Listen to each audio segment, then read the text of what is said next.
বৃহত্তর ইসরায়েল প্রতিষ্ঠা, সেই বৃহত্তর ইসরায়েল প্রতিষ্ঠার কাজটা এখানে চলছে। এই হামলাটা আপাত দৃষ্টিতে মনে হয় ৭ই অক্টোবরের যে স্ট্রাইক ছিল, সার্জিক্যাল স্ট্রাইক হামাসের, এটার কারণেই হয়তো করা হয়েছে। কিন্তু আমার কাছে সেটা মনে হয় না, কারণ তার আগের সেপ্টেম্বরে জাতিসংঘের সাধারণ পরিষদের অধিবেশনে আহ, নেতানিয়াহু একটা মানচিত্র দেখিয়েছিলেন, যেখানে উনি ফিলিস্তিনের এখন যে পশ্চিম তীর এবং গাজা আছে, দুটাকে ইসরায়েলের একটা অংশ হিসেবে উনি তুলে ধরেছিলেন। এটা তো হচ্ছে তার আগের বিষয়। আর এখন যেটা আমরা দেখতে পাচ্ছি, এখানে ইসরায়েল এখন যুদ্ধ করতেছে কোথায় কোথায়। গাজায় তো একেবারে গণহত্যা, যেটা ম্যাডাম বললেন, নির্বিচারে গণহত্যা চালানো হচ্ছে। আজকেও কিন্তু জাতিসংঘের 6টা সংস্থার প্রধান একযোগে বিবৃতি দিয়েছে যে গাজার যে পরিস্থিতি হচ্ছে এটা চলতে দেওয়া যায় না, বিষয়টা চলতে দিতে পারে না।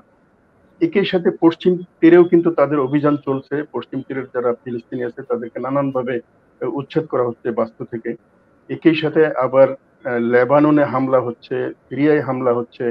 এমনকি তুরস্কের জন্য হুঁশিয়ারি উচ্চারণ করা হয়েছে তারা যাতে কোনোভাবেই সিরিয়ার পরিস্থিতির সাথে ইনভলভ না হয়।